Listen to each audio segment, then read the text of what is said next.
So I just came from another online session where we really struggled to get students engaged, even though this, from the beginning of the term, had been the explicit goal of many of our sessions, and including and especially this one, where they were given ahead of time a specific task and told that they would have to present something to the class in the online environment based on that task. It was only 1 minute. It wasn't anything particularly academic or challenging. So the bar was low. They had a lot of time to prepare, but still here's what I observed that it was key to do as the facilitator of such sessions. The first thing, of course, is I had to be very emotionally intelligent.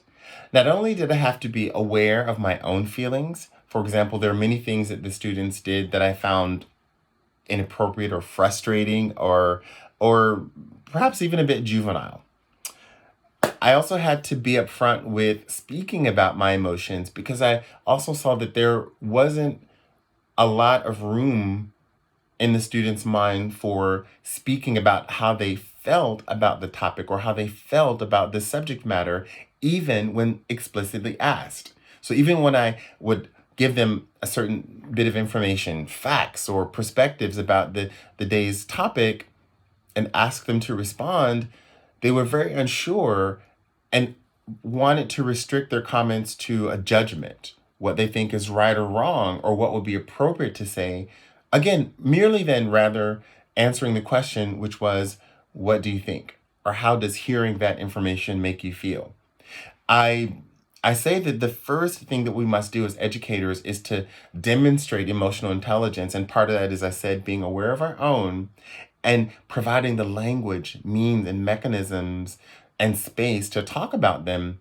Because again, we have to reckon with the fact that many of our students by this time have spent the past 10 years in an environment, what I call a 2D communication environment. So much of their communication is two dimensional. They're either communicating asynchronously through a video or communicating asynchronously through responding to a video or something that they've seen or post in social media. The words, as we know in social media, as they're typed, often lose a great deal of their meaning. So even if there's sarcasm or irony or comedy, even if you want to say something is bad, not meaning bad, but bad meaning good, all of those things are very easily lost in social media to the extent that students are overly cautious about expressing themselves. They always imagine there's a right way to do it and a wrong way to do it. So I've really found that both setting those expectations for an emotional uh, competency within that space becomes one of the most crucial ways that we can demonstrate positive, mature behavior as an educator in the classroom. And so, again, in addition to that first point of building in an emotional intelligence as part of whatever your content is also sharing the expectations for engagement. So, even in a classroom that's physical now and face to face, and certainly online, what actually do we mean by engaging? Like, what are some of the ways that students can engage?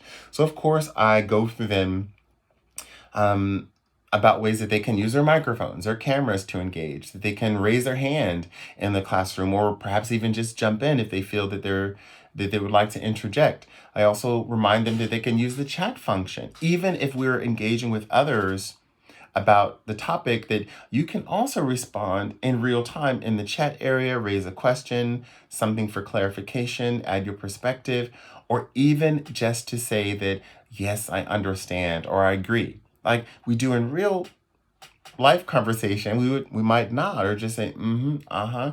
And that lets the other people know that we're both following, that we're paying attention, not that we agree, but that we understand. And this becomes a crucial feedback loop that we don't get in the online environment, but then also that we need in order to more effectively communicate. Again, that translates to the classroom, the physical environment, where sometimes we have to help students put away their digital gadgets. For example, I was in a session this past weekend with students who had been newly admitted, and we were sitting just at a table no further than we are now, and we were talking. And the goal of the session was to talk. I even wrote this on the board. Right now, we're going to talk about some ideas. We're going to discuss them, take different people's perspectives, and then we're going to see if we can come up with a consensus. Even as we sat at the table, face to face, most of the students physically had their phones in their hands.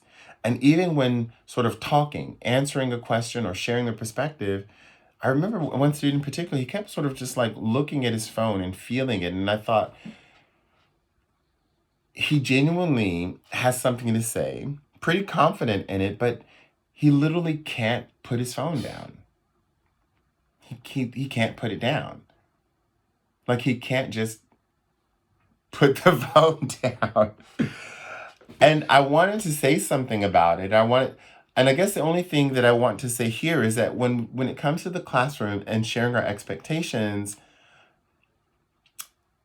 increasingly, I have to explicitly tell students how to use their mobile devices and other gadgets in the classroom. So, yes, sometimes at one extreme, I'll say, we're going to have a low-tech classroom. We're going to have pencil and paper. Anything that you'll need to know permanently or write down, you'll be able to write it down. I'll even help you along with taking notes, but so much of what we're doing will depend on your engagement, both in your listening to others when they're speaking and as well engaging. And in order to do that, you need to be present. That means that there need not be a physical screen sitting between you and I. There need not be a physical phone on the table, potentially distracting others. So even if my phone is on the table in front of me, vibrating, flashing, it isn't just that it's distracting me, but even others who can see it, it's also distracting them. And so I have to take responsibility for that and put my phone away, put it on silent, or as I often do, put the phones in somewhere in the room away that they can all see them and say, hey, our gadgets are over there and we're over here doing this. And inevitably, someone will forget to turn their gadget off or put it on silent. And we all have to deal with the fact that now we're all distracted because someone is buzzing, pinging away. I feel like it's important to give students that space to be away from their gadgets in a low-tech environment when possible. Because remember, so much of the time and even the activities that we give them to do is spent using technology, such that really I oftentimes have students who come to my physical classes without anything to write with, a pen, a paper.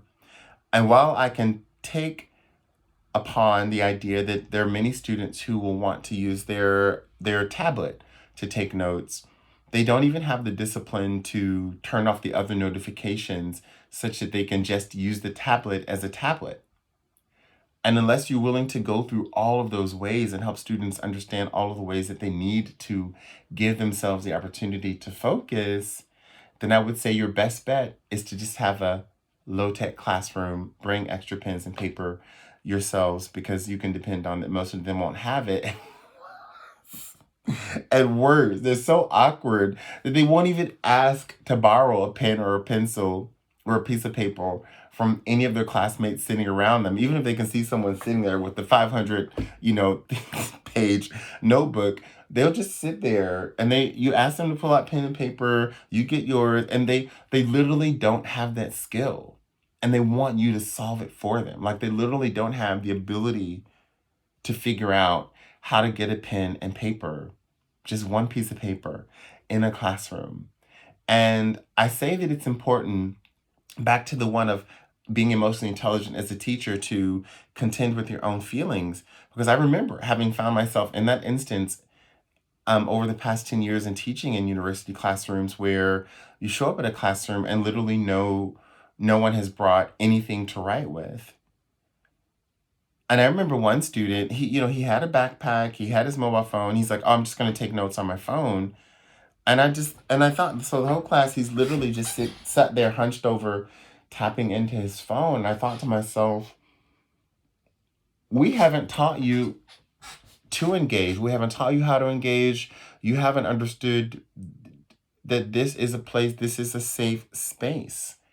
And so to that end, we've always got to get students involved in shaping the classroom. get them involved in helping others to put away their phones, into physically moving the classroom around, into asking each other questions. In many ways, these are scary times. In many ways, I say, I say you have to come to terms with my feelings because it does frustrate me how unprepared students have come to engage in the classroom, or in other ways, what I say is how prepared they are in the face-to-face or an online environment to be passive. You know, I've had students who show up to to an online class in their pajamas, in their bed, they're just sitting there. You know, one time, I don't know if there was a student who didn't care that he had left on his camera or not, but he literally just sat there the whole class, just hunched over in his bed, like munching on popcorn. And, you know, it's like he didn't expect that he would have anything to say, that he just came there to passively consume the class like he was watching Netflix. And it was so insulting to everything that was going on, him, his parents. I just thought to myself, if your parents are in the other room, would they approve of you going to class like that, sitting there in your pajamas, leaned over, hunched in your bed? And as I'm taking my time here because it genuinely upset me.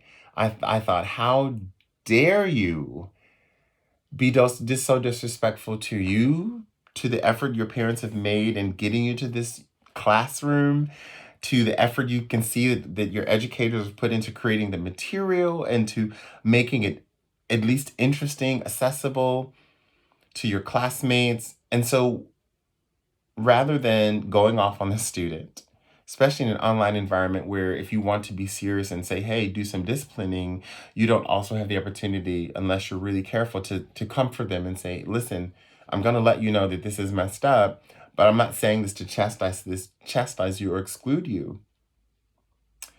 And so there are many ways that we need to think about getting students involved in shaping the physical online environment, what goes on, how we get them to engage, to be present, and accepting the fact that this may be very new to them. I'd love to hear your tips. I'd love to hear other ways that you guys are thinking about this. I love to hear from those who've also leaned into it and they appreciate that there's the less pressure to have to be physically beautiful and exciting and you know to be that sort of lecture platform. Maybe there are others who found that this is a better way to get different kinds of students involved. I'd love to hear your thoughts. Bye.